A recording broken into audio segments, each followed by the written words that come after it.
Terima kasih buat semuanya yang sudah mengunjungi dan bantu support channel Dongeng Donghua ini. Semoga selalu dilancarkan usahanya, dimurahkan rezekinya, dan dimudahkan segala urusannya. Bagi yang baru bergabung, jangan lupa bantu subscribe. Aktifkan tanda lonceng. Klik like, komen, dan share channel Mimin ke penjuru alam semesta. Oke, mari kita kancutin ceritanya. The First Order, bab 931-940. Dongeng Donghua. Bab 931. Mereka hanya ingin meninggalkan harapan kepada orang lain. Prajurit yang ditangkap pasti akan dicari semua senjata yang tersedia, artinya, prajurit api ini benar-benar tidak berdaya. Musuh yang mereka hadapi adalah pasukan korps ekspedisi yang mungkin tidak bisa bertarung dengan senjata. Pada awalnya, prajurit-prajurit ini tidak bertarung mati-matian setelah ditangkap. Dalam urutan Tinder, tidak memalukan untuk ditangkap. Adalah tugas mereka untuk menyelamatkan kekuatan mereka dan mencari peluang di masa depan. Mempertahankan benih api bagi manusia di dataran tengah tidak berarti membiarkan mereka masing-masing maju tanpa takut akan kematian. Jika korps ekspedisi kemudian menggunakannya untuk tenaga kerja, maka mereka memiliki setiap kesempatan untuk menciptakan nilai lagi. Namun, setelah orang-orang dari keluarga Wang memberitahu mereka apa yang akan dilakukan oleh korps ekspedisi, tentara yang berani menyadari bahwa mereka tidak memiliki kesempatan. Hidup-hidup hanya akan menyebabkan kekacauan dan korban jiwa pada pasukan ramah, dan lebih dari 3.000 orang akan mengkonsumsi sejumlah besar amunisi dari Zuo Yunsan. Daripada menjadi hambatan pada orang lain, lebih baik memilih mati. Oleh karena itu, lebih dari 3.000 prajurit menemukan kesempatan untuk melawan malam itu, tidak ada yang mencoba melarikan diri, jika mereka melarikan diri. Mereka hanya akan dengan mudah dibunuh oleh tentara ekspedisi. Bersama-sama, mereka bertindak dengan Komandan Divisi Ketiga sebagai komandan tertinggi, hanya untuk membunuh beberapa orang barbar dengan kemungkinan terbesar. Jika seseorang tidak bisa menang sendirian dengan orang barbar, maka 4 atau 5 orang bersama-sama.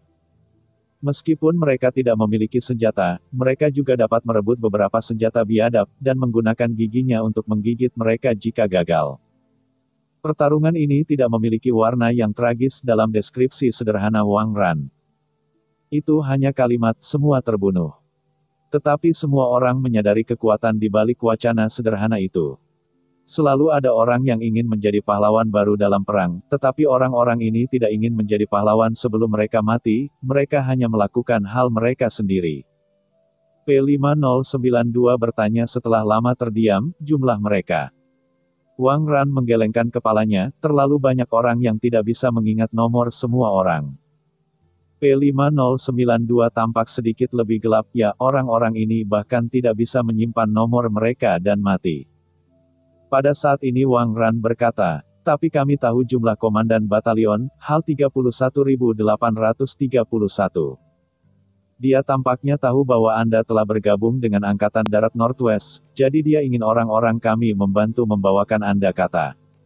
Apa yang dia katakan? P5092 bertanya. Dia mengatakan bahwa dia tidak memiliki kesempatan untuk menjadi prajuritmu lagi, tetapi dia tidak mempermalukanmu, kata Wang Ran. Aku ingat dengan jelas ketika P31831 memasuki divisi ketiga, P5092 tersenyum. Pada waktu itu, aku baru saja lulus dari sekolah yang tidak ditugaskan dan menjadi pemimpin peleton setelah datang ke sini. Akibatnya, dia yang termuda di barisan mereka dan sudah tua itu diejek oleh para prajurit di bawah ini, memanggilnya pemimpin peleton kecil. Nanti, dia tumbuh dengan lambat. Aku bertanya kepadanya mengapa dia bergabung dengan Tinder. Dia berkata bahwa dia ingin menjadi seorang komandan sepertiku untuk berjuang demi kelangsungan hidup umat manusia Central Plains. P5092 melanjutkan.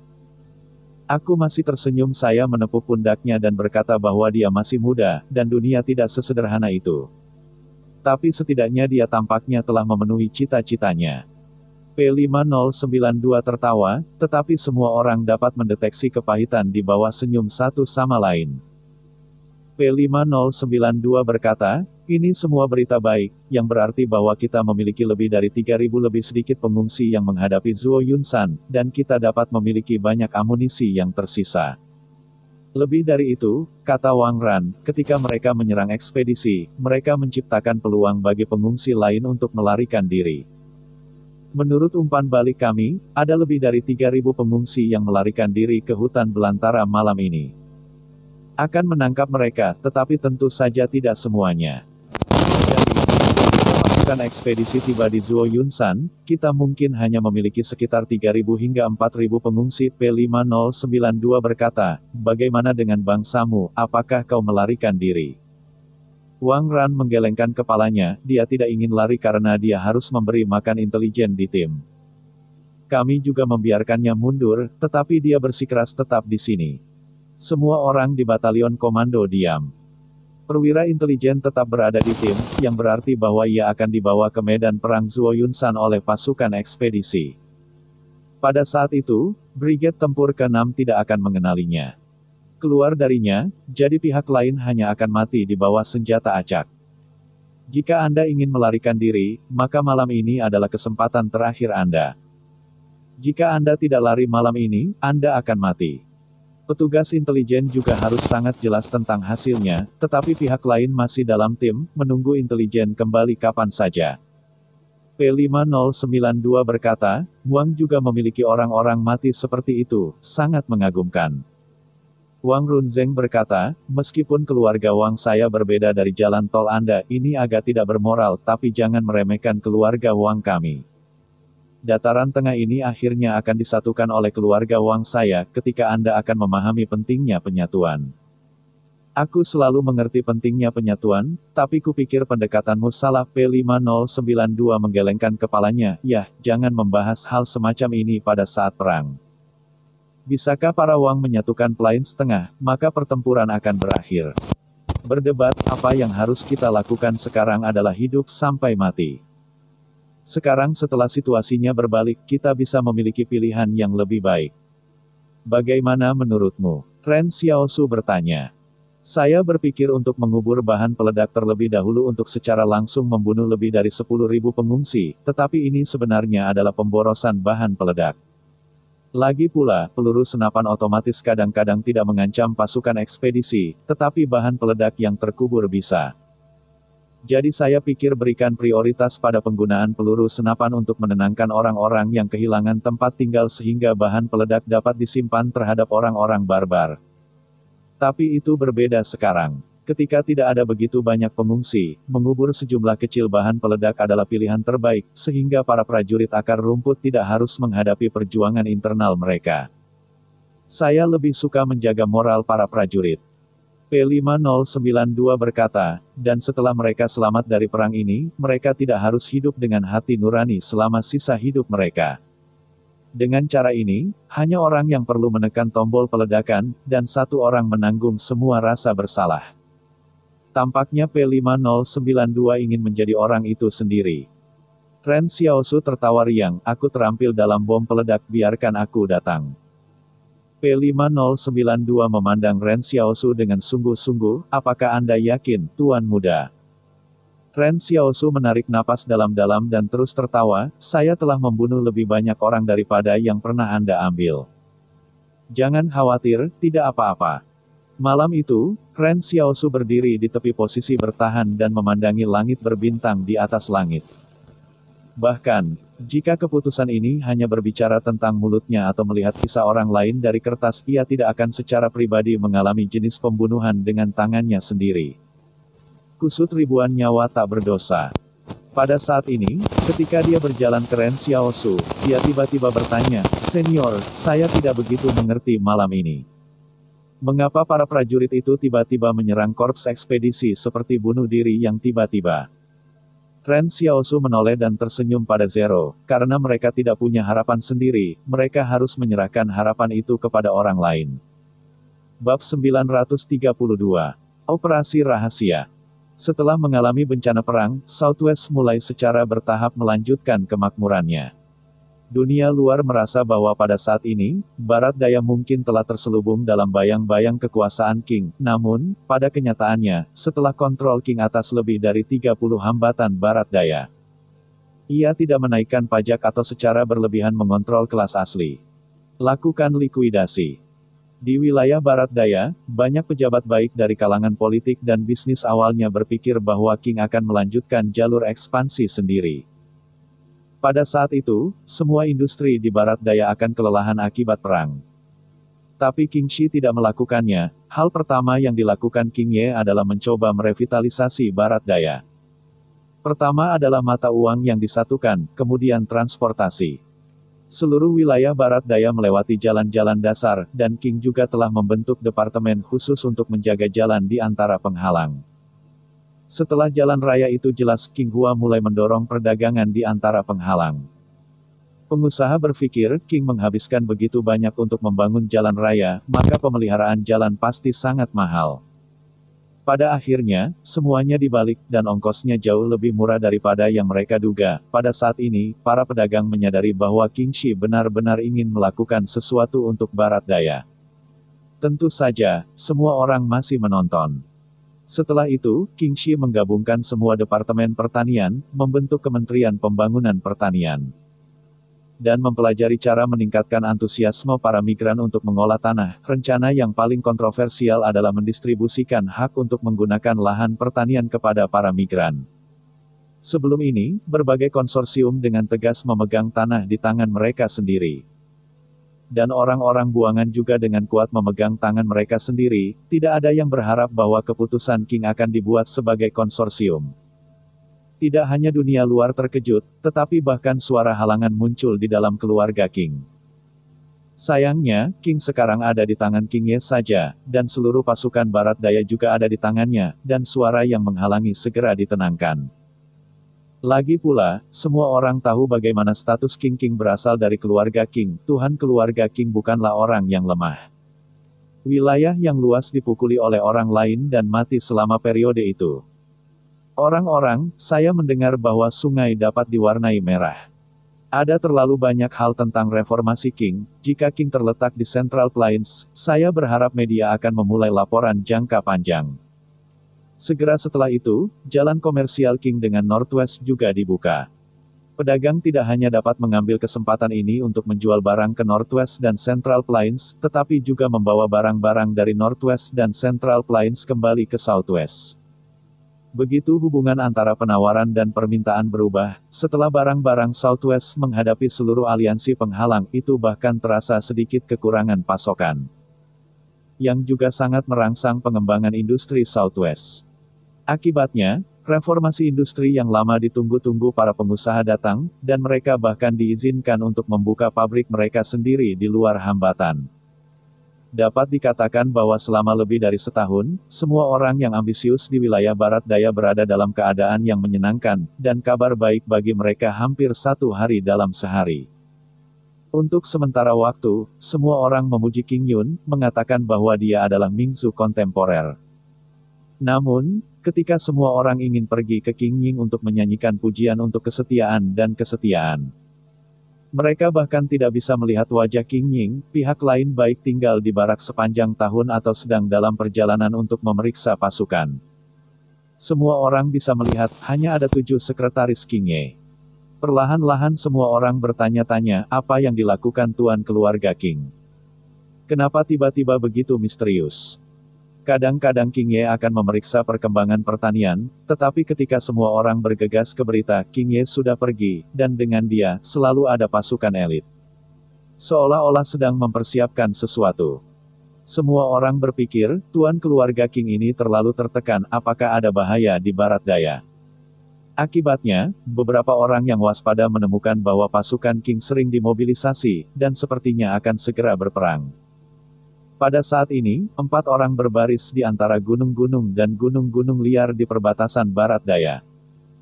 Jika Ren Xiaosu ada di sini, dia akan terkejut karena dia tahu keempatnya.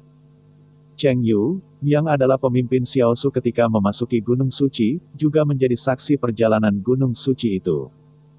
Luo Xinyu, mitra lama Yang Xiaorong. Dong Nengnan, yang membangkitkan kemampuan vampir, dikalahkan oleh surat berantai emas Chen Wudi, dan dia makan makanan vegetarian selama lebih dari 1 tahun.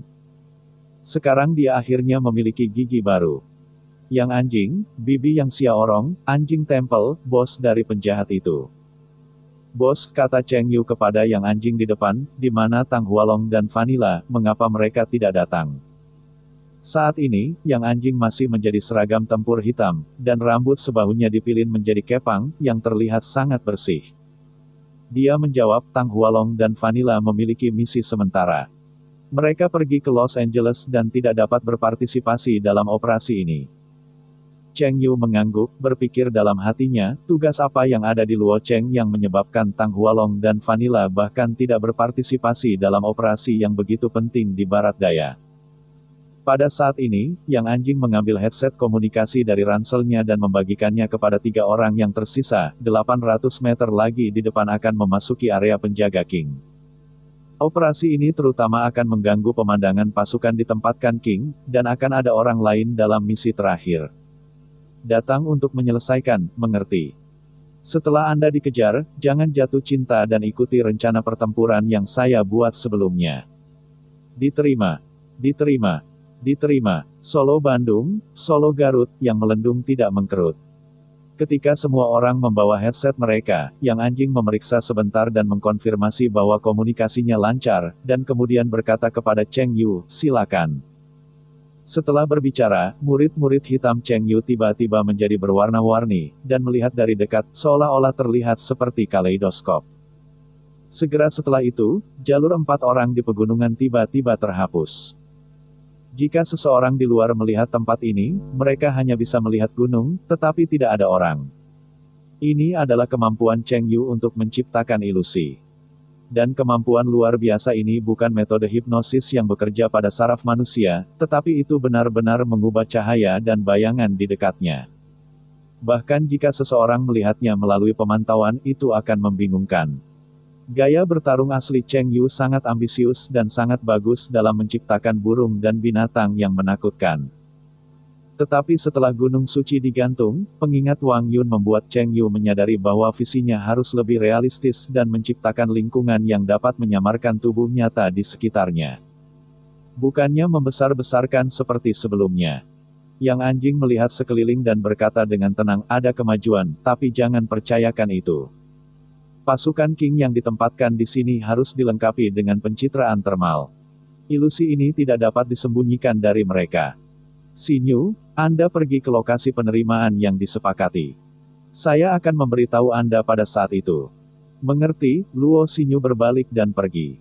Pada saat ini, di pangkalan percobaan besar yang tersembunyi di pegunungan di depan, tidak ada yang menyadari apa yang akan terjadi. Yang Anjing melihat sekeliling, jika bukan karena tembakan nol, mereka tidak akan benar-benar menemukan tempat yang tersembunyi. Bab 933. Kontra kerusuhan. Cheng Yu sedikit gugup. Dia dengan hati-hati mempertahankan ilusi untuk menghindari ditemukan sebelumnya oleh pasukan pengintai King. Dong Nengnan meliriknya, bagaimana perasaanmu terutama takut? Adalah normal untuk takut, gumam Cheng Yu pelan, King pasti sangat defensif di tempat seperti itu, kita hanya memiliki 4 orang. Satelit yang tidak digunakan ditemukan di sini, dan menurut analisisnya, mungkin ada puluhan ribu pasukan King yang ditempatkan di gunung sepanjang tahun.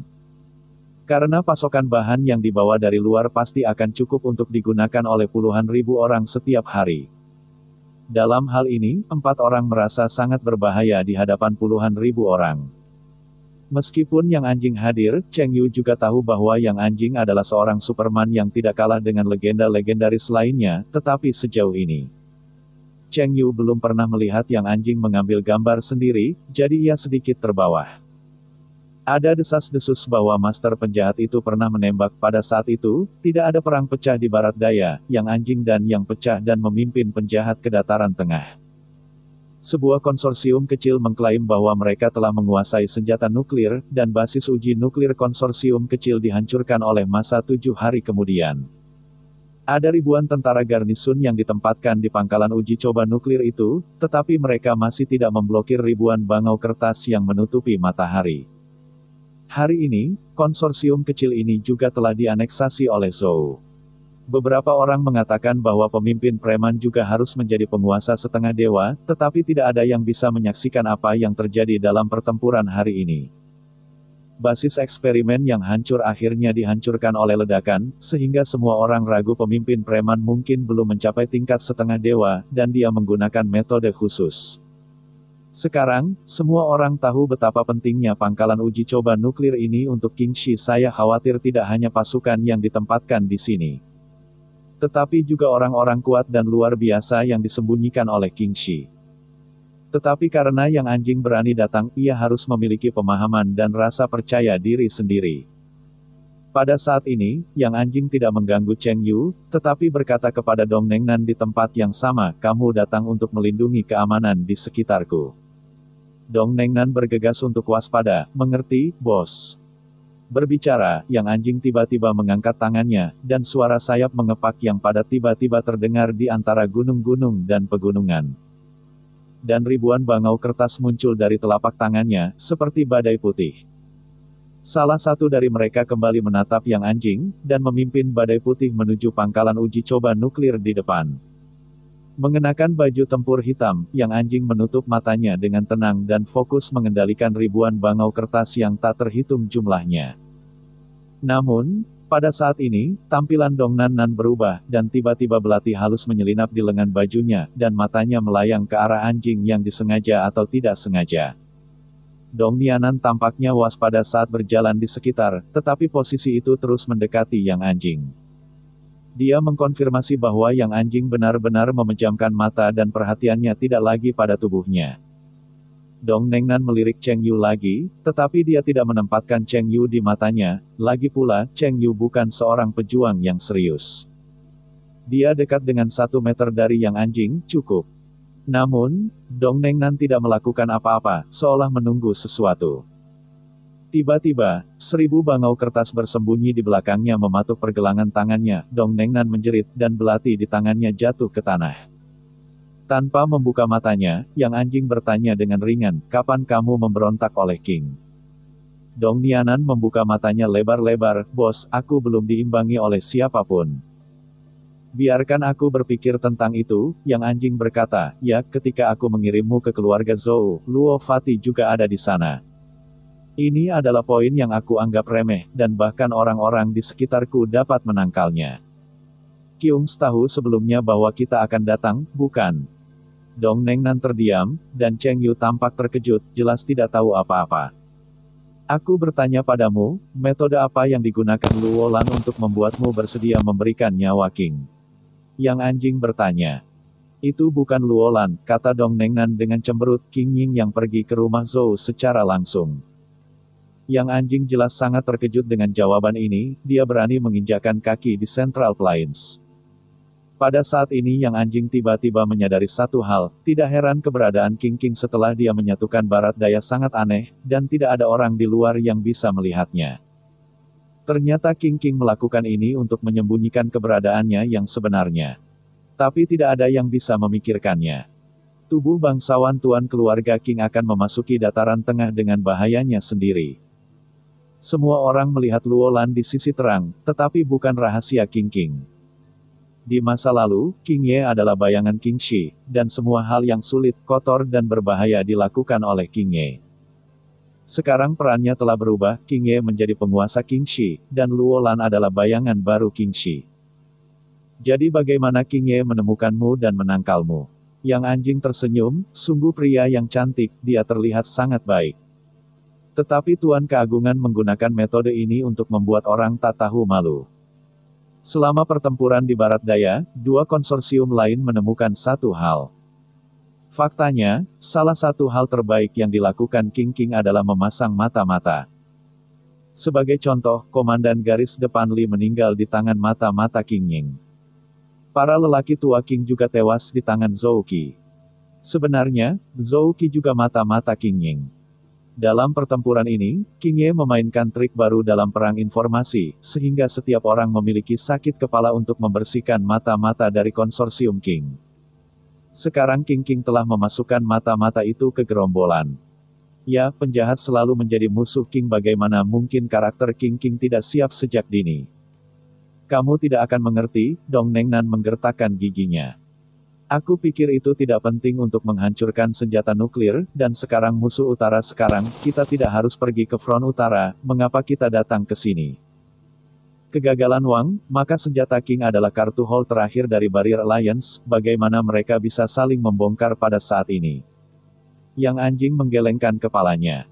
Tidak mungkin kehilangan perang di utara, tidak ada senjata seperti itu diperlukan, dan Anda mengatakan bahwa Anda tidak berpikir betapa pentingnya menghancurkan senjata nuklir. Maka saya bertanya kepada Anda, apakah Anda pikir pasukan ekspedisi ini pergi ke selatan, berapa banyak orang yang akan mati? Dong Nengnan menjawab, bahkan jika Wang memenangkan perang ini, dia harus mati 100.000 atau ratusan ribu. Kalau begitu, Anda tahu berapa banyak orang yang tewas dalam perang nuklir di seluruh dunia, kata Yang Anjing, 7,4 miliar. Dong Nengnan tiba-tiba berhenti berbicara, karena angka 7,4 miliar itu begitu besar sehingga dia tidak tahu untuk sementara waktu. Yang Anjing membuka matanya dan tersenyum pada Dong Nengnan, wah, saya takut. Ini benar-benar bencana yang dialami manusia. Banyak orang suka mengatakan kepada saya bahwa memiliki senjata seperti itu di tangan Anda adalah semacam pencegahan. Tapi yang perlu saya katakan adalah bahwa ketika bencana nyata datang, itu tidak akan lagi menjadi pencegah, tetapi bencana nyata yang tidak dapat dilawan oleh siapapun. Bab 934, apakah Anda berhasil? Tentu saja, Dong Nengnan tidak akan menjadi lawan Yang Anjing dalam debat ini. Dia hanya orang biasa yang tiba-tiba terbangun, dan Yang Anjing telah menerima pendidikan elit sejak kecil. Bahkan, ada masalah umum di antara orang-orang yang berpendidikan tinggi dan intelektual yang maju, yaitu mereka suka memutuskan sesuatu untuk orang lain. Ketika orang awam mengusulkan bahwa mereka tidak perlu diwakili atau diputuskan oleh mereka, mereka akan berpikir bahwa orang biasa tidak bisa melihat pemandangan yang ingin mereka lihat. Tidak hanya Yang Anjing, tetapi juga Wang Shengzi, para pemimpin Tinder, bahkan P5092 akan memiliki gagasan seperti itu. Gagasan ini memiliki kelebihan dan kekurangan, misalnya pengetahuan dan wawasan ini dapat membuat P5092 lebih percaya diri di medan perang. Dan Tinder tidak dapat takut akan kematian dari atas ke bawah ketika menghadapi musuh asing. Tetapi begitu orang-orang Koci memiliki keyakinan keras kepala mereka, sulit bagi orang biasa untuk memutuskan sendiri apakah mereka baik atau buruk. Tidak ada keraguan bahwa keyakinan yang mereka pegang teguh, dan tidak ada yang bisa mengatakan tidak untuk membenarkan mereka. Yang Anjing memandang Dong Nengnan, mengapa kamu tidak mulai saja, kamu menunggu seseorang. Dong Nengnan cemberut dan tidak berkata apa-apa, kamu sangat kuat, mengapa repot-repot bertanya lebih banyak tentang ini, bunuh aku langsung dan kamu sudah selesai. Tidak, Yang Anjing menggelengkan kepalanya, kamu mungkin tidak percaya, tapi aku tidak pernah membunuh orang tambahan. Dalam perkataan Yang Anjing, Dong Nengnan bukanlah orang yang tidak bersalah, melainkan orang yang berlebihan, dalam perjalanannya mengejar, membunuh orang tersebut tidak akan membantunya. Dan dia tidak akan membunuh. Pada saat ini, ada langkah kaki yang pekat di antara gunung-gunung dan ladang, dan Yang Anjing tertawa, terima kasih telah membantu saya mengusir mereka. Dong Nianan bertanya sejenak, apa artinya ini? Dia dengan cepat menjawab bahwa Yang Anjing menggunakannya sebagai umpan untuk menghindari kekuatan pertahanan inti di pangkalan rahasia, jika itu orang lain. Saya takut kekuatan pertahanan inti yang bahkan termasuk luar biasa tidak akan bergerak sama sekali. Tetapi jika itu adalah Yang Anjing, itu akan berbeda, karena kepala sekolah pura anjing layak mendapat perawatan serius.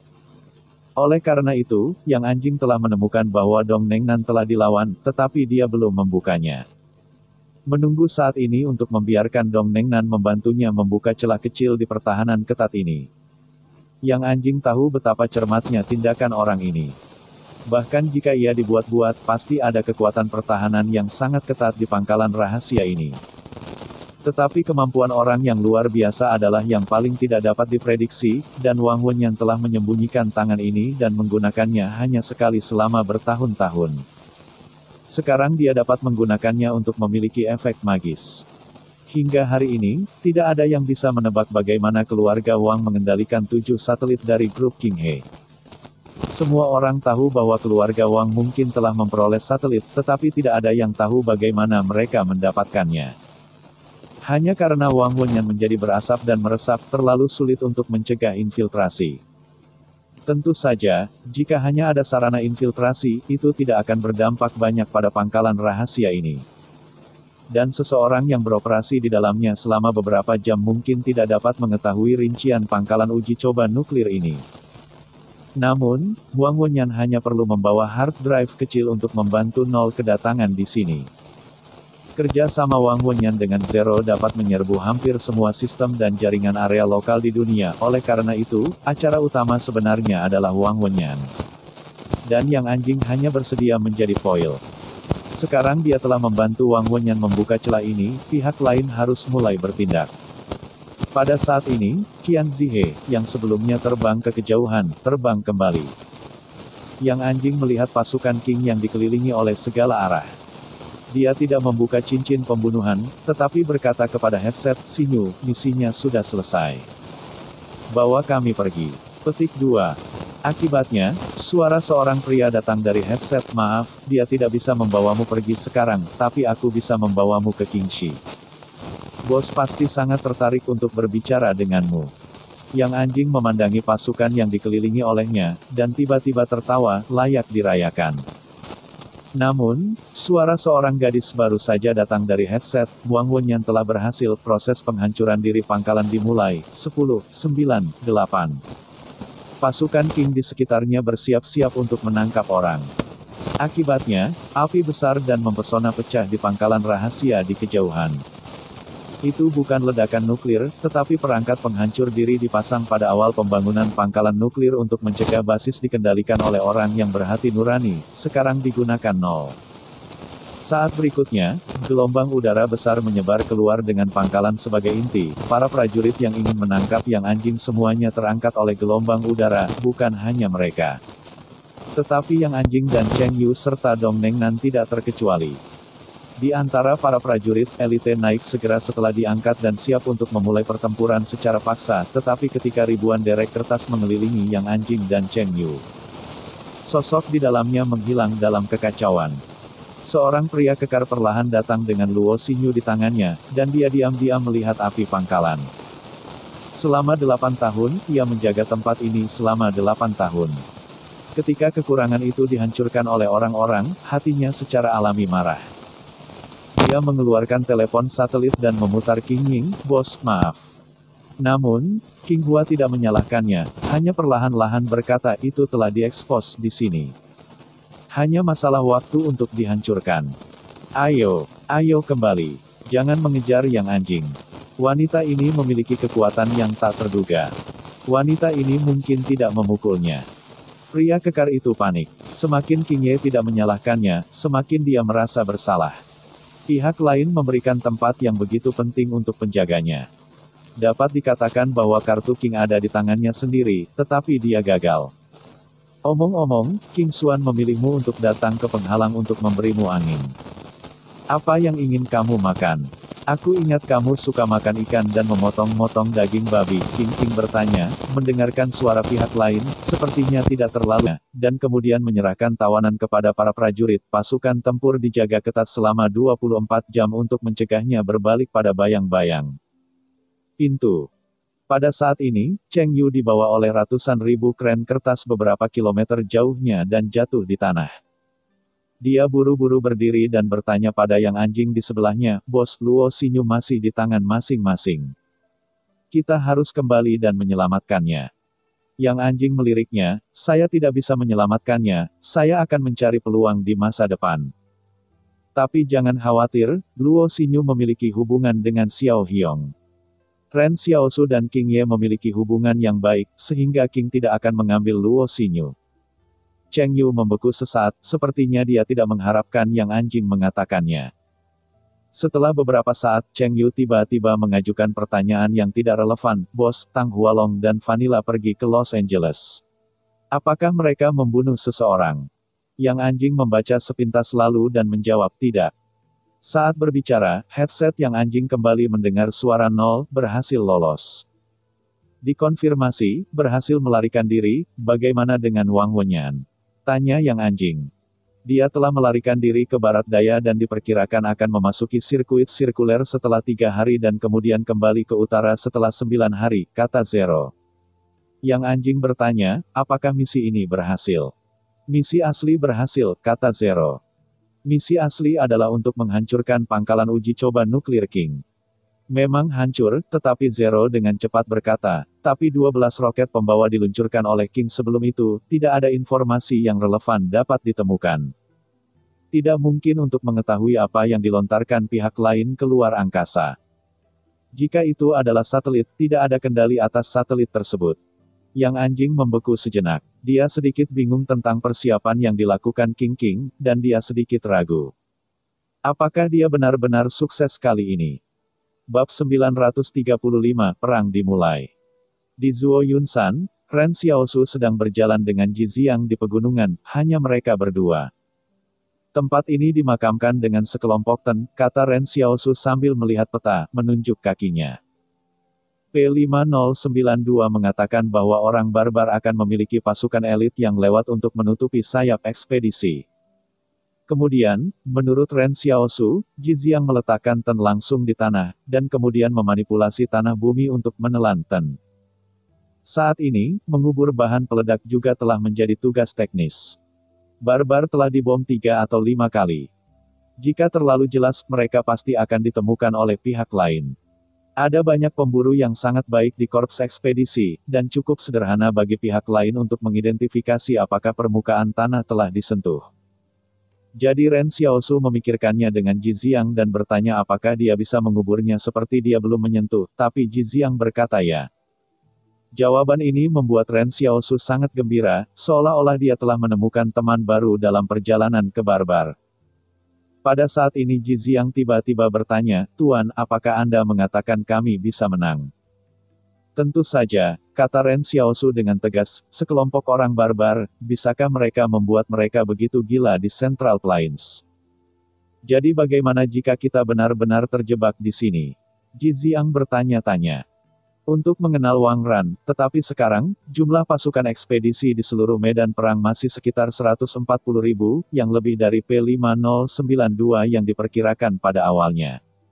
Lebih banyak. Petik 2.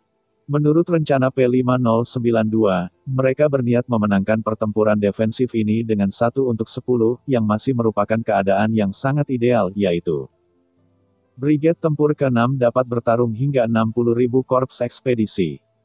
Namun, kekalahan awal dari Tinder membuat Zuo Yunsan dan Danyusan menanggung semua tekanan. Zuo Yunsan sendiri mungkin menghadapi 70.000 orang barbar. Bahkan jika semua orang mendapatkan hasil terbaik, ekspedisi itu mungkin mengalami kerugian besar, tetapi yang pertama 6 tempur brigade harus pergi. Ren Xiaosu berpikir sejenak dan menghibur, sebenarnya, jika kita benar-benar dikepung di sini selama lebih dari 10 hari, brigade tempur ke-6 tidak akan pernah bertarung sendirian. Apa maksudmu? Ji Xiang bingung. Pasukan di benteng 178 tidak akan duduk diam, mereka tidak meninggalkan kebiasaan mereka sendiri, kata Ren Xiaosu. Tapi P5092 mengatakan sebelum pertemuan bahwa untuk 178 benteng, strategi terbaik adalah tetap di barat laut, daripada mengirim pasukan ke dataran tengah dengan mudah, kata Ji Xiang. Tentu saja strategi terbaik adalah ini, Ren Xiaosu tersenyum. Tapi kapan barat laut peduli dengan peraturan ini? Ada lebih dari 6.000 saudara barat laut di Zuo Yunsan. Zhang tidak akan menyaksikan kita semua mati. Northwest sekarang itu jauh lebih kuat dari sebelumnya. Pada jam-jam awal hari kelima, panggilan darurat tiba-tiba terdengar pada posisi defensif. Ren Xiaosu mengenakan pakaiannya dan keluar dari tendanya. Dia bergegas ke tenda komando dan bertanya, ada apa? P5092 sekarang berpakaian rapi di depan meja pasir, para pengintai di bawah Wang Yun telah menemukan situasi musuh. Tentara ekspedisi mendorong lebih dari 3.000 pengungsi untuk muncul sejauh 40 km jauhnya. Diharapkan untuk mencapai Zuo Yunsan saat fajar. Saya hanya tidak tahu apakah mereka akan berhenti dan beristirahat. Menurut kemajuan mereka, kekuatan utama dari korps ekspedisi harus menjaga kekuatan fisik yang baik dan dapat dimasukkan ke dalam pertempuran kapan saja. Dan pasukan ekspedisi yang terperangkap di sini di pinggiran Zuo Yunsan telah berhenti. Selama berhari-hari, jika mereka tidak bertarung lagi, moral mereka akan mulai turun. Apakah Anda pikir mereka mungkin melancarkan serangan langsung setelah mereka mencapai Zuo Yunsan? Ren Xiaosu bertanya. Ya, kata P5092, kurasa akan ada pertempuran sengit saat fajar. Pertempuran ini kemungkinan akan berlangsung selama sehari. Pasukan utama korps ekspedisi siap untuk bergiliran dan akan bergiliran. Mengkonsumsi kekuatan Brigade Tempur ke-6, kita harus siap. Kalau begitu bertarunglah dengan mereka, kata Ren Xiaosu. Besok, akan ada tentara ekspedisi yang mencoba menerobos garis pertahanan, kata P5092. Anda juga tahu bahwa ada para ahli di tentara ekspedisi. Mereka terlalu merusak posisi pertahanan. Mereka harus berada dalam pertempuran posisi besok. Ini akan muncul secara tiba-tiba. Jadi Anda tidak ingin menembak dengan mudah, Anda harus menunggu master ini muncul. Aku mengerti, Ren Xiaosu mengangguk. Juga, P5092 tiba-tiba berkata, jika pasukan ekspedisi mengusir orang-orang buangan untuk bertarung, komandan muda itu tidak boleh berhati lembut. P5092 paling khawatir bahwa ketika Ren Xiaosu melihat kesengsaraan para pengungsi itu, ia tidak akan tahan untuk memulai dan mencari langkah-langkah sempurna lainnya untuk menyelamatkan para pengungsi itu, yang pasti akan menunda ledakan. Bagaimana bisa ada begitu banyak yang terbaik dari kedua dunia dalam perang? Ren Xiaosu setuju. Tetapi saat fajar, ketika para pengungsi itu didorong ke gunung oleh ekspedisi, Ren Xiaosu masih sedikit terkejut. Saya melihat orang-orang buangan berjalan jauh, dan satu persatu kaki di jalan gunung masih berdarah, untuk membuat orang buangan ini terlihat cukup menyedihkan. Ekspedisi sebenarnya memerintahkan orang-orang buangan ini untuk membuang semua sepatu mereka dan berjalan tanpa alas kaki. Ekspresi para pengungsi itu mati rasa, tetapi ketika mereka melihat posisi manusia Central Plains muncul di depan mereka, mereka melarikan diri bersorak, seolah-olah mereka melihat penyelamat. Korps ekspedisi tersampir erat di belakang, siap bergerak. Semua orang yang berada di posisi defensif terdiam. Hari-hari ini para perwira telah memberitahu para prajurit lebih dari sekali apa yang akan mereka hadapi, dan Marsal muda telah mengambil alih hal-hal yang paling sulit. Mereka hanya perlu menunggu dengan tenang dan kemudian dataran Central Plains ini balas dendam. Bukan Marsal muda yang membunuh orang-orang ini, ekspedisi adalah pelakunya. Dari kejauhan, Ren Xiaosu dapat melihat orang-orang buangan itu tiba-tiba bersinar, karena orang-orang ini akhirnya mensubscribe channel Dongeng Donghua dan melihat harapan. Seolah-olah mereka akan menuju akhir penderitaan dan melihat cahaya lagi. Hanya saja orang-orang buangan ini tidak tahu apa yang mereka tunggu. Tiba-tiba Ren Xiaosu menyadari mengapa P5092 harus dipanggil lagi. Jangan lunak, karena pihak lain pasti sudah memikirkan adegan ini. Lebih dari 3.000 orang menatap Anda dengan antisipasi dan kegembiraan. Tetapi Anda harus membunuh orang-orang yang memiliki harapan tinggi untuk Anda dengan tangan Anda sendiri, ini adalah hal yang sangat kejam. Itu sangat kejam sehingga Xiaosu pun terengah-engah, dan untuk pertama kalinya, dia merasakan betapa beratnya memenuhi harapan dan kepercayaan lebih dari 3.000 orang. Dia bertanya pada Wang Ran di sebelahnya, apakah mata-mata Anda pergi? Tidak, Wang Ran menggelengkan kepalanya. Dia ada di kerumunan ini dan tidak memiliki kesempatan untuk melarikan diri. P5092 memandangi Ren Xiaosu. Dia sekarang sangat khawatir Ren Xiaosu akan ragu, tetapi sebelum dia berbicara, Ren Xiaosu menekan saklar detonator ketika migran bergegas melintasi situs inisiasi. Zuo Yunsan terdengar gemuruh ledakan, dan serangkaian bahan peledak terkubur berangkat bubuk mesiu besar. Ren Xiaosu memandang adegan ini diam-diam, tampaknya menyimpan semua ini dalam pikirannya. Perang sesungguhnya di Zuo Yunsan dimulai. Bab 936. Kesalahan toleransi. Sejauh ini pasukan ekspedisi mengusir para pengungsi, tetapi tidak berhasil sama sekali. Tidak hanya itu, tetapi juga mengilhami kemarahan para prajurit Brigade Tempur ke-6. Mereka tahu bahwa dalam perjalanan orang-orang buangan ini diusir, para prajurit terorlah yang melakukan serangan bunuh diri tanpa takut akan kematian, menciptakan peluang bagi beberapa orang buangan. Sekarang, para prajurit Tinder telah meninggalkan harapan mereka untuk diri mereka sendiri, dan para prajurit di Northwest akan secara alami menghargai itu.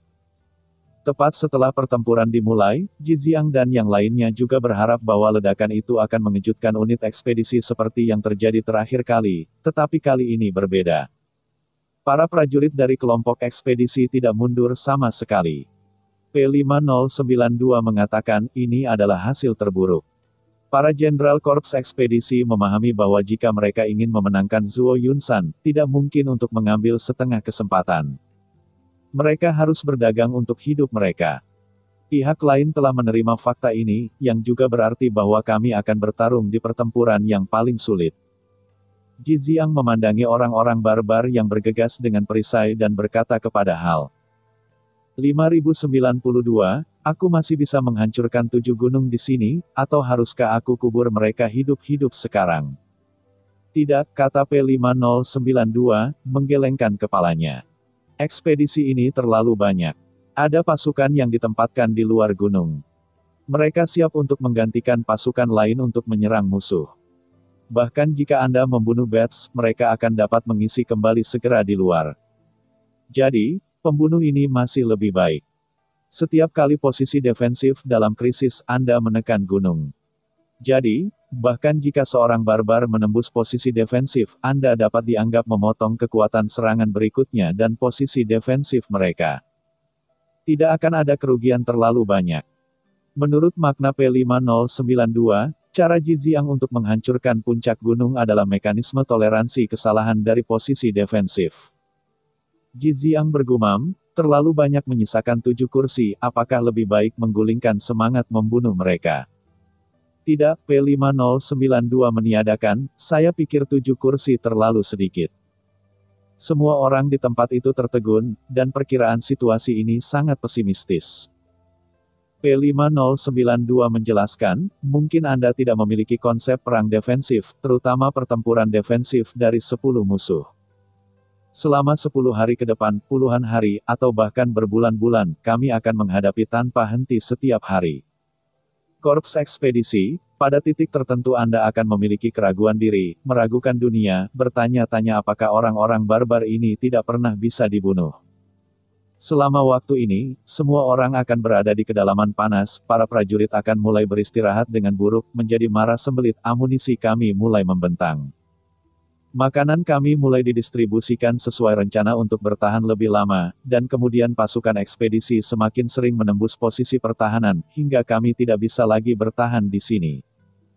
Semua orang terdiam, karena sekarang adalah awal dari pertempuran defensif, jadi semua orang yang menyaksikan orang biadab jatuh di bawah senapan mesin berat satu persatu akan merasakan bahwa korps ekspedisi hanyalah itu.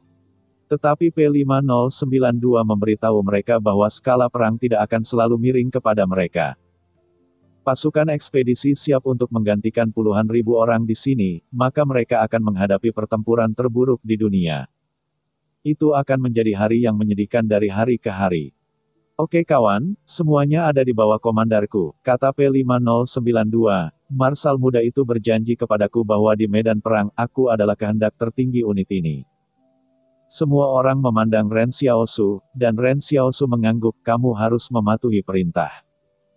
P5092 memandang Jijiang, semua orang bisa mati, tetapi sebelum saya membiarkan Anda menghancurkan 7 puncak, Anda tidak bisa mati. 7 puncak adalah kartu terakhir kami. Anda harus hidup untuk seluruh pertahanan. Begitu kata ini keluar, semua orang tiba-tiba merasa bahwa arti keberadaan semua orang yang hadir adalah bahwa untuk kemenangan akhir perang ini, mereka harus meninggalkan kehendak mereka dan mematuhi kehendak kolektif. Pada titik ini, korps ekspedisi yang bergerak maju dengan cepat bergerak maju di jalan gunung, dan mereka masih merupakan cara pertempuran kuno. Mereka dilindungi oleh orang-orang barbar dengan perisai di depan untuk melindungi pasukan utama di belakang. Tapi sekarang perisai itu berbeda, beberapa perisai kulit asli digantikan oleh baju besi yang mereka lepaskan dari kendaraan lapis baja, dan bahkan peluru senapan mesin berat menghantam mereka. dan mereka hanya bisa menggaruk percikan sporadis. Armor ini berat dan membutuhkan beberapa orang untuk mengangkat satu potong menjadi satu. Namun, ketika pasukan ekspedisi hanya berjarak 200 meter dari posisi defensif, para prajurit yang berada di posisi tersebut menembak dengan kecepatan yang biasa, namun seorang barbar di depan pasukan ekspedisi mengangkat perisai sendiri dan tiba-tiba diluncurkan isi daya dengan cepat. Wabah barbar yang tiba-tiba sangat memprihatinkan, lawan memegang perisai sendirian dan dapat dengan cepat maju di jalan gunung yang bergelombang. Ketika tentara yang berada di posisi pertahanan bereaksi dan bersiap untuk mengganti roket dan granat untuk intersepsi, mereka melihat pihak lain. Tiba-tiba lemparan perisai itu mendatar. Sebuah perisai besar berputar dan menari-nari di udara, dan lolongan datang, dan orang barbar yang pecah segera mengikutinya. Ketika dia menarik perisai, semua orang tahu bahwa orang barbar itu mengenakan seluruh set baju besi yang berat, dan bahkan peluru yang mengenai itu tidak bisa menembus baju besi yang berat itu. Sebelum ini, pasukan ekspedisi tidak pernah mengenakan baju besi seberat itu, jadi semua orang tidak tahu bahwa orang barbar memiliki baju besi prajurit tunggal. Tampaknya ini dipersiapkan secara khusus untuk penguasa barbar untuk menerobos posisi tersebut. Seorang individu yang kuat sangat menakutkan ketika ia memiliki kemampuan pertahanan yang tak tertandingi. Sama seperti baju besi luar Ren Xiaosu, senjata api biasa secara alami dapat diabaikan. Perisai berat terbang ke posisi dan langsung menuju penembak mesin. Melihat bahwa perisai ini akan dicabik-cabik oleh penembak mesin, tiba-tiba sosok dengan topeng putih melintas, tetapi dialah yang menggunakan tangannya untuk mengambil perisai hebat ini. Tiba-tiba, lengan topeng putih memaksa sia-sia, dan dia hanya melempar perisai kembali. Si barbar sepertinya tidak berharap seseorang bisa menangkap perisai terbang, jadi ketika perisai itu terbang kembali, dia sudah terlambat untuk menghindar karena inersia depannya terlalu besar. Saat berikutnya dia menyeringai di bawah baju besi berwajah tebal, dan Central Plains memainkan gerakan yang telah dia mainkan. Memikirkan hal ini, dia mengangkat tangannya dan mengambil perisai terbang kembali, siap untuk melanjutkan serangan perisai. Tetapi pada saat telapak tangannya menyentuh perisai, si barbar tiba-tiba merasa tiba-tiba, karena kedatangan perisai itu jauh lebih kuat daripada lemparannya. Kemudian, prajurit yang ketakutan pada posisi bertahan melihat bahwa orang barbar yang sombong telah dihancurkan oleh perisai terbang. Pada titik ini P5092 sudah sampai pada posisi ini, dan para prajurit di sini ragu-ragu. Tuan, kami tidak mengira orang biadab ini begitu cepat, dan bahkan mengenakan baju besi yang berat, ia hampir dilarikan olehnya. Para prajurit malu. Jika mereka dilarikan ke tanah oleh orang-orang barbar pada hari pertama, bagaimana mereka bisa bertarung berikutnya? Sebagai hasilnya, P5092 tersenyum dan terhibur, tidak apa-apa. Sekarang adalah tahap sementara. Kami dan kaum barbar saling mengawasi cara masing-masing. Sekarang adalah hal yang baik untuk mengetahui bahwa mereka masih memiliki baju besi yang berat. Ini berubah dengan cepat dan tidak ada yang bisa menjamin bahwa dia tidak akan salah, cukup perhatikan waktu berikutnya. Setelah berbicara P5092 dalam suasana hati yang baik dan menatap Ren Xiaosu yang datang kepadanya, mengapa Anda mengatur topeng putih di sini terlebih dahulu? Apakah Anda tahu bahwa mereka akan menerobos di sini dulu? Ren Xiaosu menjawab, coba tebak. P5092 mengangguk acuh tak acuh, dan penilaian akurat Ren Xiaosu terhadap kaum barbar dapat diringkas dalam bidang metafisika. Dia berkata kepada Ren Xiaosu, Anda juga mendengar apa yang saya katakan kepada Ji Xiang sekarang. Saya harus mengatakan ini lagi kepada Anda. Orang lain bisa mati, tetapi Anda tidak bisa, Anda harus hidup sampai akhir. Bukan karena Anda masih muda, tampan, tetapi karena Anda ada di sana, posisi defensif ini dapat terus mendukungnya. Jika Anda pergi, posisi defensif ini juga hilang. Baru saja saya katakan bahwa 7 gunung adalah mekanisme toleransi kesalahan kami, tetapi Anda pahami bahwa Anda lebih penting daripada 7 puncak. Bab 937, Vulgaritas dan Warisan. Menghadapi petarung lapis baja yang berat, topeng putih membunuh langsung dari posisi defensif, memotong lawan di depan, dan kemudian membawa kembali baju besi berat pada lawan. Hanya karena P5092 dikatakan untuk mempelajari struktur dan tingkat bantalan dari armor berat ini, Ren Xiaosu dengan mudah membantunya melakukannya. Setelah mengalami serangan mendadak oleh para pejuang lapis baja berat dari tentara ekspedisi, seluruh garis pertahanan lebih berhati-hati.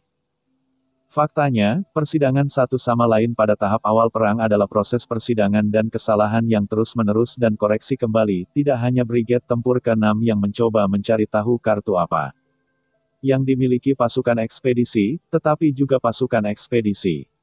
Karena prajurit lapis baja berat itu terbunuh oleh topeng putih, prajurit lapis baja berat yang sama tidak pernah muncul dalam pertempuran hari itu.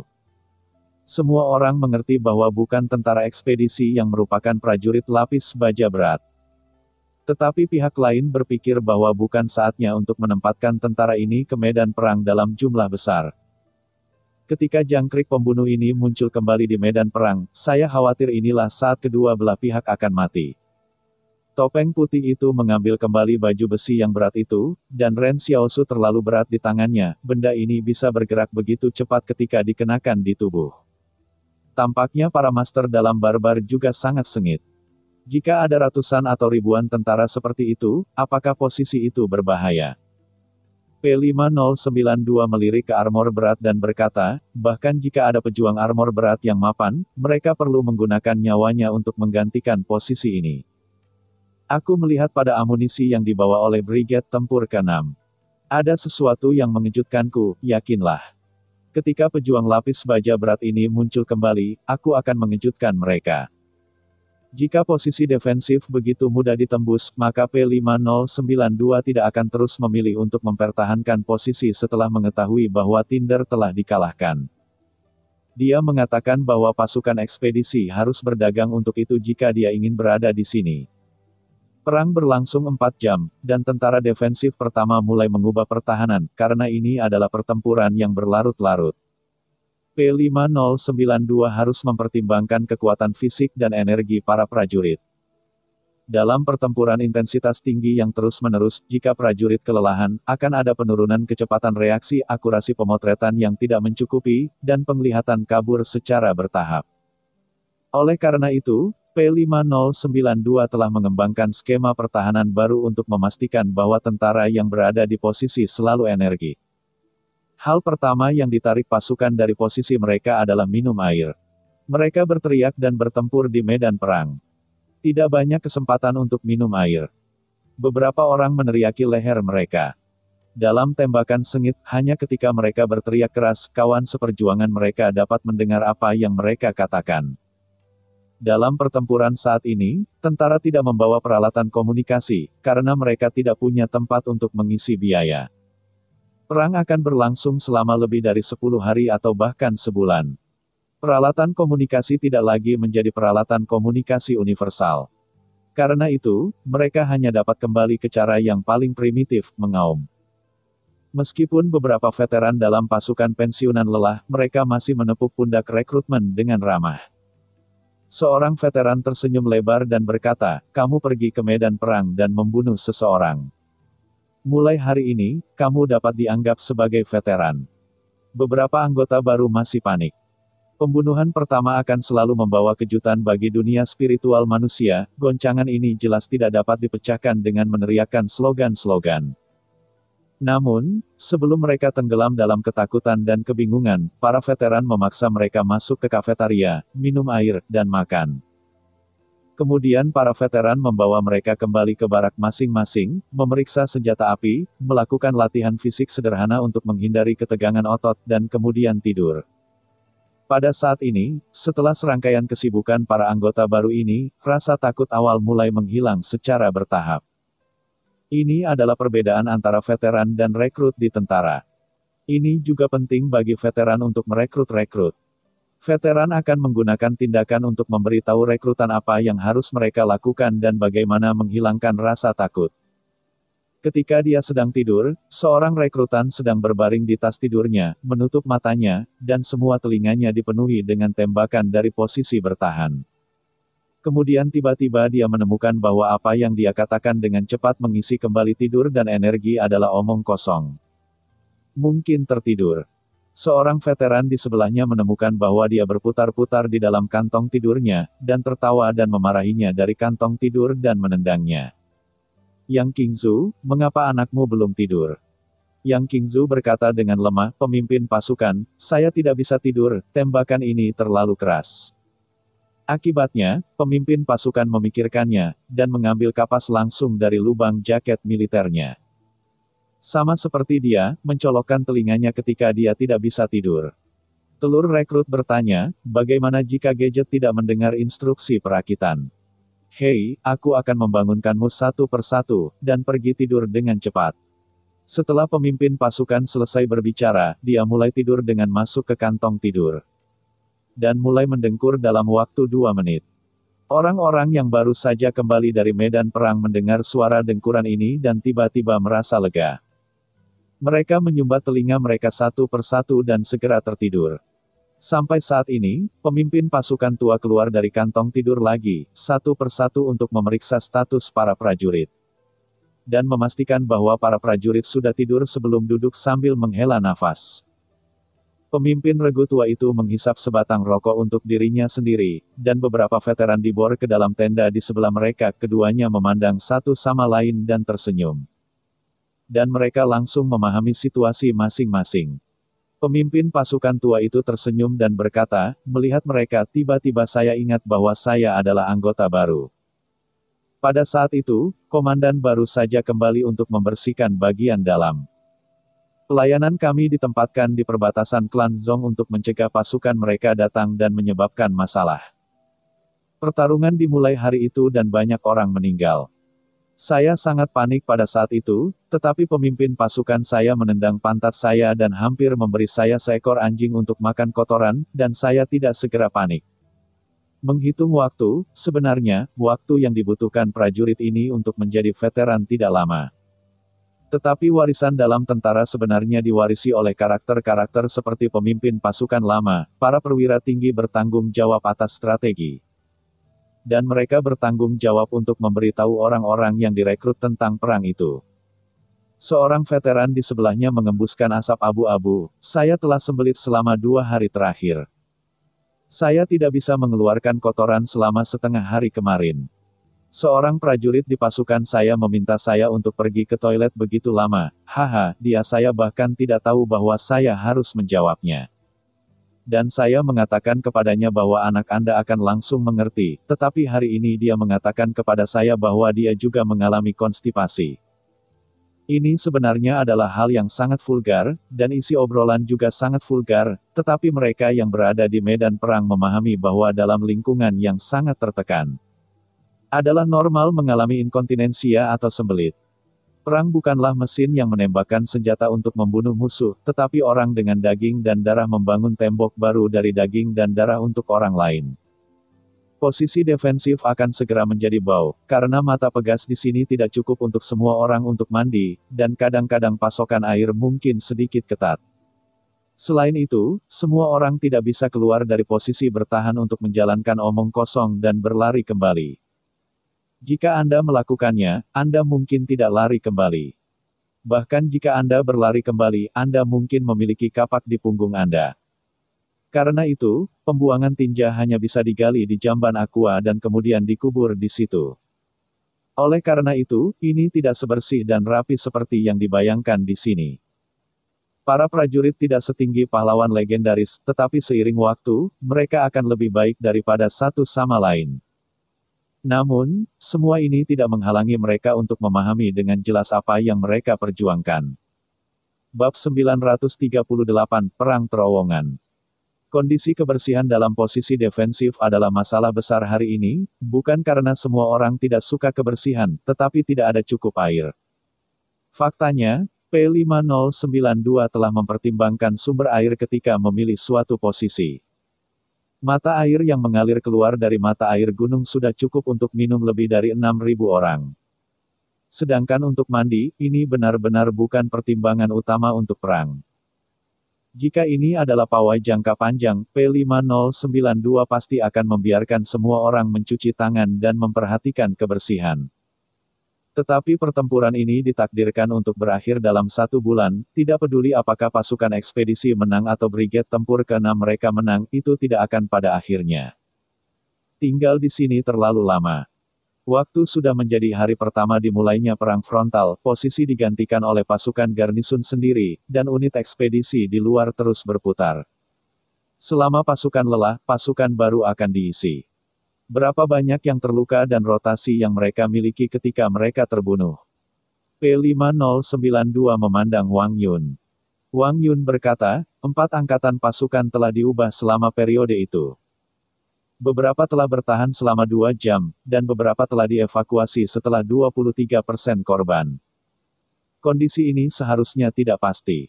Bagaimana dengan korban mereka? P5092 melanjutkan. Selama perang, P5092 meminta Wang Yun untuk merekam apa yang terjadi di seluruh medan perang di posisi terbaik bidang penglihatan sehingga mereka dapat meringkas dan menganalisisnya. Pertempuran bukan hanya sembrono, melainkan membutuhkan data yang sangat akurat untuk mendukung setiap keputusan. Wang Yun mengingat gambar itu dalam benaknya dan menyimpulkan. Tentara ekspedisi membunuh total 2.169 orang dalam waktu 8 jam, di antaranya 1.891 meninggal secara langsung. Dan sisanya meninggal setelah disetrum di medan perang setelah pendarahan yang berlebihan.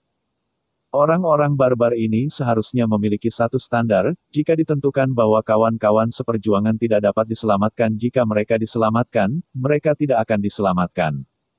Sangat menentukan. Saya pikir ada beberapa orang yang bisa menyelamatkannya, tetapi kawan-kawan seperjuangannya tidak menyelamatkannya, mungkin tingkat medis pasukan ekspedisi tidak baik.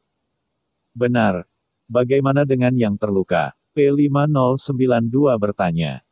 Ada 1.769 luka ringan yang terangkat. Saya memperkirakan bahwa luka-luka ini akan segera disembuhkan, dan 312 orang terluka parah. Saya mengkonfirmasi bahwa mereka patah oleh senapan mesin dan mereka seharusnya tidak dapat berinvestasi lagi dalam waktu singkat. Medan perang sudah habis, kata Wang Yun. Namun, pada saat ini, Wang Yun memiliki 2 mimisan. P5092 berhenti sejenak, kamu istirahat dulu, jangan bekerja terlalu banyak. Masih ada banyak pertempuran untuk dilawan. Di masa depan, kamu hanya perlu mengingat jumlah kematian dan yang terluka, dan kamu tidak perlu mengingat bagaimana mereka terluka. Tampaknya Wang Yun harus menganalisis data dalam jumlah sangat besar di seluruh medan perang, dan ini agak melelahkan. Setelah semua itu, data ini muncul secara real-time dan terus berubah setiap menit dan setiap detik. Ini adalah beban yang sangat berat di otak Wang Yun, sehingga tubuh tidak tahan dengan mimisan. P5092 berkata, namun, bukan berarti aku harus bersikap keras terhadapmu. Aku masih berharap kamu bisa mengingat wajah masing-masing yang terluka. Bisakah ini dilakukan? Wang Yun hanya menyeka mimisannya, dan kemudian berkata dengan tegas itu bisa dilakukan. Ya, P5092 mengangguk, begitu seorang yang terluka kembali ke medan perang, Anda harus memberitahu saya sesegera mungkin. Pada prinsipnya, pasukan ekspedisi sangat memadai, dan 70.000 orang menentang saya, 6.000 orang. Yang terluka dikirim kembali ke medan perang. Jika suatu saat Anda melihat mereka mengembalikan orang yang terluka ke medan perang dalam jumlah besar, pastilah bahwa penempatan strategis mereka telah berubah atau bahwa pasukan ekspedisi mereka telah berubah. Aku mengerti, kata Wang Yun, kamu dapat yakin bahwa aku akan memperhatikan. P5092 sepenuh hati, setidaknya tidak ada seorang pun di posisi defensif ini yang mubazir, dan semua orang bekerja keras untuk kemenangan terakhir. Pada titik ini, P5092 berbalik untuk melihat orang lain, ini hanya tahap awal pertahanan. Saya pribadi berpikir bahwa Anda tidak selalu dapat dikalahkan di sini dan mencari perubahan. Mendengarkan apa yang dikatakan orang lain, Ren Xiaosu segera menyadari bahwa P5092 memiliki perasaan krisis, jadi dia harus menemukan strategi baru. P5092 menjelaskan kepada Ren Xiaosu. Pada awalnya, kami tidak tahu bahwa Tinder akan dikalahkan begitu cepat, jadi saya pikir 6.000 orang akan cukup untuk menyeret korps ekspedisi ke kematian di sini. Tetapi masalahnya adalah bahwa kami ingin mengubah 10 pada awalnya, dan sekarang mengubahnya 1. Anda tidak dapat mengubah 10, Anda hanya bisa memikirkan cara lain. Anda mengatakan apa yang Anda pikirkan, kami bekerja sama dengan Anda, kata Ren Xiaosu. P5092 mengangguk, sekarang dengan mengandalkan kekuatan kita sendiri, aku takut akan sangat sulit untuk mengubah situasi di seluruh medan perang. Jadi kita harus menemukan cara untuk membantu para Wangs mengurangi tekanan, sehingga mereka dapat memenangkan medan perang lebih dulu, kita juga lepaskan 1 hari sebelumnya. Jiziang, bisakah kamu memiliki terowongan ke bagian luar Gunung Zuoyun? Jenis untuk dilewati 2 atau 3 orang secara bersamaan. Jiziang memandang Wang Yun, berapa jauh dari sini di luar gunung? Wang Yun berkata, 6 kilometer. Jiziang berpikir sejenak dan kemudian menggelengkan kepalanya, saya khawatir saya tidak bisa melakukannya. Sangat mudah bagi saya untuk menabrak terowongan, tetapi jarak 6 kilometer terlalu panjang, dan ada batu keras di mana-mana di pegunungan. Saya mengubah permukaan yang keras. Ketika saya berada di sana, kekuatan mental saya meningkat secara eksponensial, dan saya takut kekuatan mental saya tidak ditangkap, tidak ada masalah untuk melewati saluran ini. Tetapi saya sedang bekerja sambil memulihkan kekuatan mental saya. Ini akan menjadi beberapa hari kemudian.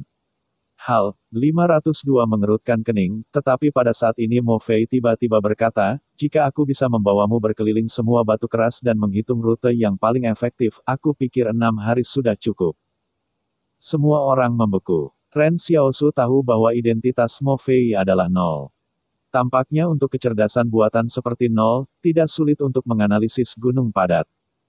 Sepertinya setiap kali 0 pembukaan membantu, tampaknya sangat penting.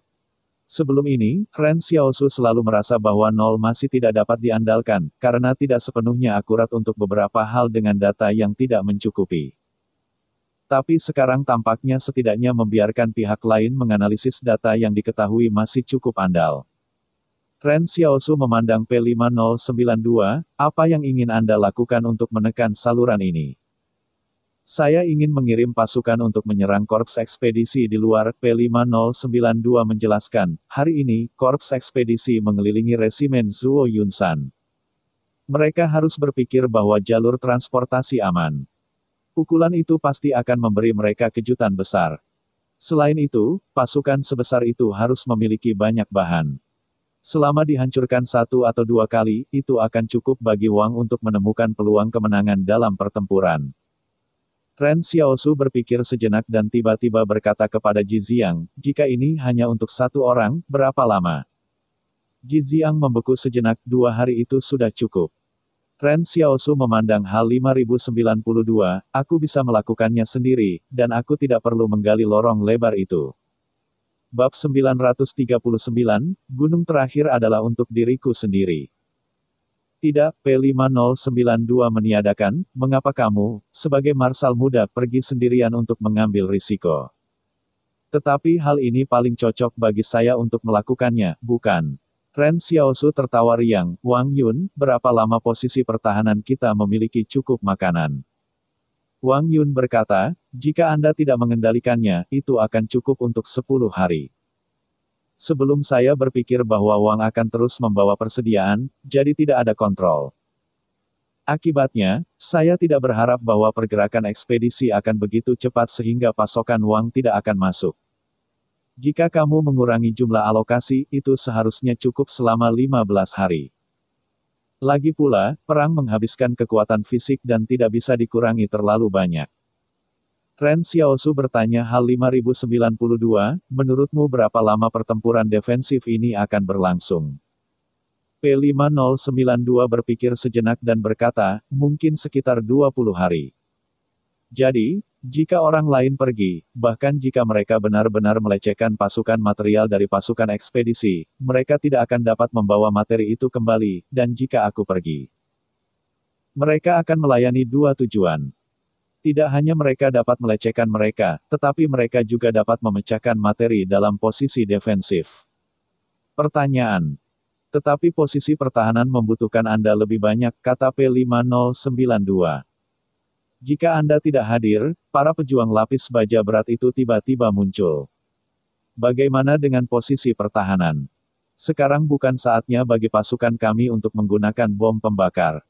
Kita harus menunggu pasukan ekspedisi menjadi lebih agresif. Untuk digunakan. P5092 mengatakan sebelumnya bahwa jika pejuang lapis baja berat dari pasukan ekspedisi digunakan sebagai pembunuh oleh lawan dan dilemparkan ke medan perang pada satu waktu, ia akan mengejutkan yang lain.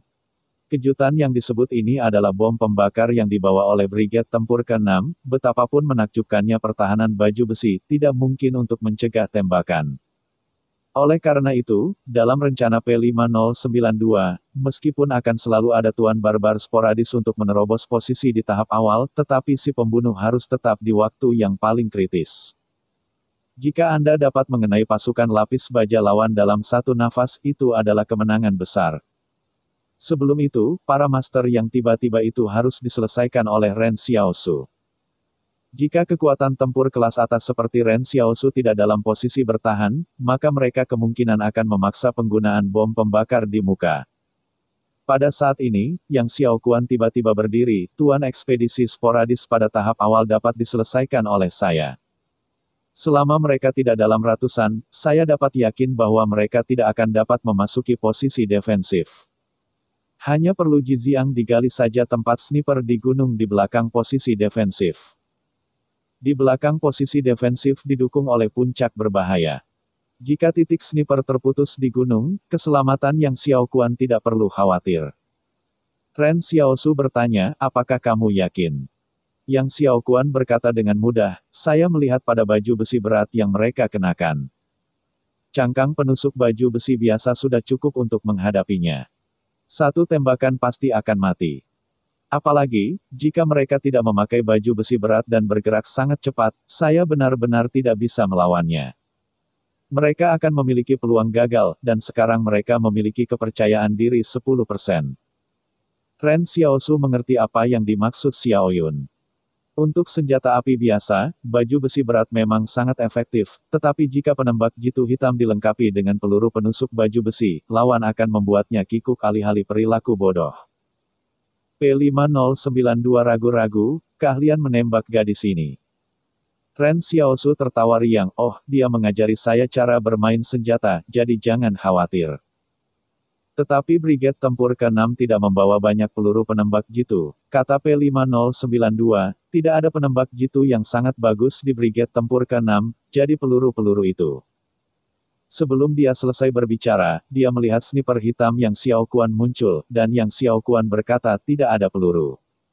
Itu dia, pikir P5092 sejenak dan berkata, Jiziang perlu 2 hari untuk melewati terowongan.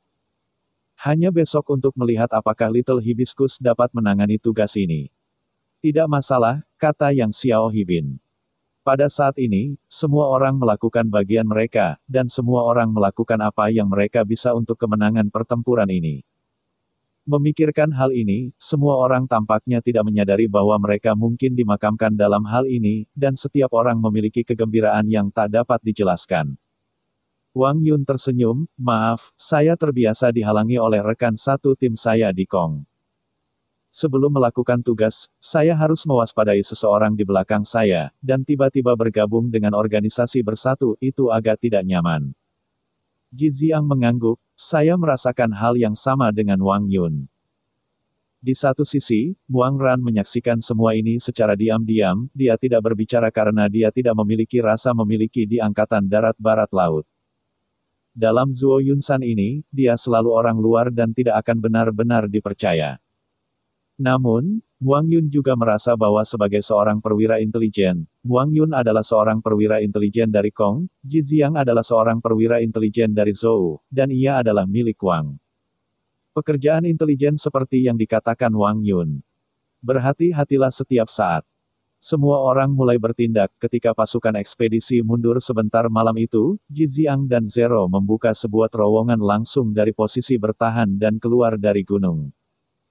Selain itu, ketika Jiziang menggali terowongan dengan kemampuannya, dia bahkan tidak akan membuat suara untuk mengejutkan pasukan ekspedisi di tanah.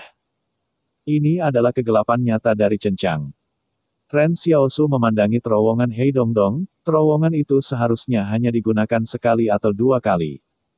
Aku akan keluar sekali atau dua kali dan itu akan ditemukan oleh pasukan ekspedisi. Tidak apa-apa, melecehkan sekali saja sudah cukup, kata P5092. Misi Anda adalah membuat tentara ekspedisi menjadi burung kejutan dan membuat mereka berpikir bahwa ada pasukan lain di hutan belantara di luar. Dengan cara ini, semua yang mereka lakukan akan diikat. Petik 2. Ngomong-ngomong, kamu mengatakan bahwa 7 puncak yang Jiziang dapat hancurkan juga harus digunakan sebagai pembunuh. Kapan kamu berencana menggunakannya? Tanya Ren Xiaosu. 6 dari mereka digunakan untuk menghancurkan kekuatan utama yang paling sulit dari tentara ekspedisi. P5092 menjelaskan, mengatakan bahwa ia juga mengarahkan Ren Xiaosu ke 6 puncak. Dan melihat mereka berdiri seperti pedang tajam di Zuo Yunsan, seolah-olah mempertahankan posisi defensif. Ren Xiaosu tiba-tiba bertanya-tanya, bukankah hanya ada 6, ada 1? P5092 berkata, yang terakhir adalah pilihan terakhir. Saya harap hari itu tidak akan pernah berguna. Ren Xiaosu membeku sesaat, tiba-tiba dia melihat gunung di belakang, dan posisi defensif dibangun di gunung ini. P5092 mengangguk, ini dia. Jika suatu hari kita tidak bisa mendukungnya, maka aku akan memerintahkan Jiziang untuk menghancurkan gunung, dan kemudian kita akan dimakamkan di sini dengan tentara ekspedisi. Ketika P5092 berbicara, dia sangat tenang dan tidak membayangkan momentum agung untuk dibagikan kepada musuh, tetapi kalimat ini membuat Ren Xiaosu mengerti bahwa pihak lain siap mati. Tidak heran P5092 berkata kepada Jiziang bahwa siapapun bisa mati. Jiziang tidak bisa mati. Ternyata Jiziang adalah bom kemuliaan terakhir dari seluruh Brigade Tempur ke-6. Ren Xiaosu tersenyum, yakinlah, aku tidak akan membiarkanmu mati. Bab 940, Taktik yang beraroma. Pertarungan defensif turun hari ini. Tampaknya semua orang hanya menembak pada posisi defensif, tetapi pada kenyataannya itu lebih sulit dari yang diharapkan. Beberapa tentara menembak terlalu banyak, tembakan meraung di telinga mereka, dan tinnitus sudah muncul. Pada dasarnya, setiap unit yang baru saja mundur dari posisi defensif, ketika mereka pergi ke kantin lapangan sementara untuk makan malam. Mereka harus mengaum untuk membiarkan kawan-kawan mereka mendengar. Terlihat lucu dan sedih. Pada sore hari, tim memasak menghabiskan makanan untuk seorang prajurit, dan prajurit itu berteriak, berikan sesendok nasi lagi.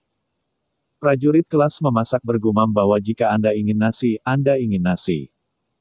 Namun, para prajurit diregu memasak dengan cepat merespons, para prajurit tinggal di medan perang terlalu lama dan tidak bisa mendengar telinga mereka. Beberapa prajurit juga merasakan sakit di rongganya, begitu mereka melepaskan baju mereka, mereka bisa melihat memar di pundak mereka. Yang merupakan memar yang dikejutkan oleh kekuatan duduk senjata api. Bukan karena mundur terlalu kuat, tetapi mereka telah berjuang terlalu lama dan menarik pelatuk terlalu banyak. Akibatnya, sekelompok pria besar tidak takut kedinginan, dan memar lebih berat dan lebih berat daripada yang lain. Jika memar di pundak tidak jelas, semua orang menertawakannya karena tidak serius dalam pertempuran, dan dia pasti tidak membunuh beberapa orang barbar. Pertempuran satu hari terjadi, semua memiliki kulit kering di mulut mereka, dan ada yang pecah bibir. Tetapi itu pun tidak menghentikan mereka untuk tertawa terbahak-bahak. Tidak ada yang tahu apa artinya lebih dari memar di pundak, dan kebahagiaan sudah berakhir. Seperti yang dikatakan Ren Xiaosu di masa lalu, bukankah manusia layak mendapatkan kesenangan di era gurun? Apakah perlu bagi semua orang di era ini untuk bertahan hidup dengan wajah keras? Ini bukan masalahnya. Di kota pasar, bahkan jika orang dewasa miskin, mereka akan dengan senang hati memotong beberapa babi dan kue untuk anak-anak selama tahun baru. Beberapa ayah juga membeli permen dari toko Wang Fugui dan menyembunyikannya di saku, lalu dengan sengaja mengejutkan anak-anak mereka. Kehidupan mereka benar-benar sangat sulit, tetapi itu bukan karena manusia adalah spesies yang sangat pandai melakukan kerja keras. Kehidupan material tidak pernah menjadi dasar bagi kebahagiaan manusia. Pada saat ini, sekelompok kawan seperjuangan yang berpikiran sama menderita dan berjuang untuk melawan musuh asing, yang membuat orang merasa lega. Di barisan jamban Aqua, semua prajurit dalam jongkok berjongkok di dalamnya. Seseorang akhirnya menariknya keluar, dan mereka meraung dengan gembira, menarik tawa dan omelan kawan-kawan seperjuangan di sebelah. Kadang-kadang kebahagiaan seorang pria sesederhana itu. Rekrutmen menjadi veteran dalam sembelit, dan anak laki-laki menjadi seorang pria dalam perang. Ini adalah penggambaran yang paling benar saat ini. Namun, serangan ulang tentara ekspedisi lebih cepat dan lebih keras dari yang diperkirakan. Setelah hanya 2 jam gencatan senjata, pasukan korps ekspedisi muncul kembali di luar posisi defensif. Para prajurit di toilet Aqua memarahi dan mengenakan celana mereka satu persatu, Barbara ini benar-benar baik-baik saja. Aku harus datang untuk bertarung tanpa kotoran, jadi cepat, kemari untuk makan apa-apa. Tidak ada tanah hidup yang elegan, semua orang kembali ke yang paling primitif dan kasar, tetapi sangat bahagia. Ren Xiaosu menyaksikan para veteran ini bergegas keluar dari toilet. Tiba-tiba dia memikirkan sesuatu, dan kemudian berbalik untuk bertanya pada Wang Yun, baiklah, bisakah kau memompa udara ke toilet? Tim pertahanan mengatakan itu masalah besar.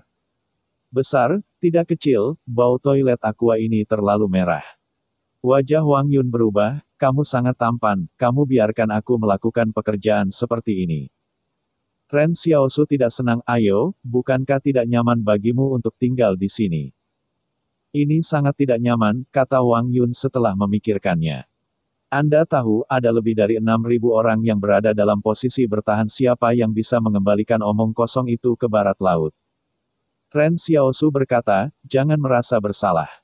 Setelah Jiziang menggali terowongan, aku akan membiarkannya mengubur septic tank dengan kemampuannya dan kemudian menggali yang baru. Jangan repot-repot meninggalkan siapapun. Oke, kata Wang Yun dengan wajah pahit, tapi rasa ini terus keluar, berapa banyak upaya mental yang harus aku keluarkan untuk menghilangkan rasa ini. Tiba-tiba, Zero berkata, Anda mengontrol udara untuk membuat pusaran tekanan udara di atas Aqua Jamban untuk secara langsung membangun saluran tornado. Setelah pusaran tekanan udara ini terbentuk, Anda hanya perlu mempertahankan sistem operasi dari waktu ke waktu. Itu seperti tornado. Apakah Anda tahu tawon? Sebenarnya, dahulu kala, banyak ilmuwan berpikir bahwa ukuran sayap tawon tidak cukup untuk mendukungnya, tetapi bisa terbang cepat. Faktanya, sayap tawon tidak mengipasi. Tapi dengan cepat mengipasi bolak-balik, menciptakan pusaran tekanan rendah di sekitar dirinya pada frekuensi ratusan kali per detik. Wang Yun berkata sejenak, jangan bicara tentang tawon dulu, tolong jelaskan sedikit, saya tahu prinsipnya, tapi saya tidak terlalu memahaminya. Sebagai hasilnya, Zero membawa Wang Yun langsung ke markas untuk menemukan kertas dan pena, dan ia menggambar model untuk Wang Yun dan memberikan parameter. Setelah Wang Yun kembali, dia ragu-ragu untuk berdiri lama di dekat toilet kering, sejujurnya, dia tidak tahu bahwa suatu hari kemampuannya akan digunakan untuk tujuan ini. Saya orang yang luar biasa, betapa tiba-tiba menjadi sistem udara segar toilet. Namun, Wang Yun sendiri berpikir dan bersenang-senang, dan setelah dia mulai menerima hal ini, dia merasa cukup menarik. Udara mulai melonjak di atas toilet air, sejumlah besar udara mulai bergerak cepat, dan membentuk pusaran bertekanan rendah yang besar. Wang Yun bertanya, Tuan Muda, di mana angin ini bertiup? Tentu saja itu bertiup di medan perang ekspedisi, kata Ren Xiaosu begitu saja, menjijikkan orang barbar itu. Oke, Wang Yun setuju. Selama pembicaraan, tornado besar membungkus Bao, dan terbang dari posisi defensif ke pasukan ekspedisi. Ketika angin mencapai pasukan ekspedisi, beberapa orang barbar muntah di tempat. Orang biadab itu tebal, dan bahkan prajurit lapis baja yang berat tidak takut pada senjata api. Namun, betapapun kuat pertahanannya, mereka tidak bisa menghentikan baunya.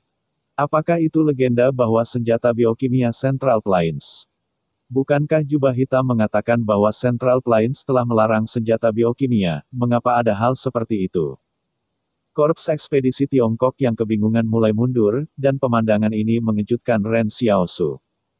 Pada malam pertama serangan ekspedisi, Wang Yun yang menyelesaikannya dengan kekuatannya sendiri. Ren Xiaosu memuji Wang Yun dengan riang, malam ini, Anda adalah pahlawan Brigade Tempur ke-6 saya. Dengan serangan yang penuh selera, Anda akan membalikkan arus dan membuat bangunan bertekuk lutut. Wajah Wang Yun gelap, jangan bicara dulu, tuan muda, aku agak jijik. Dan, cerita pun bersambung.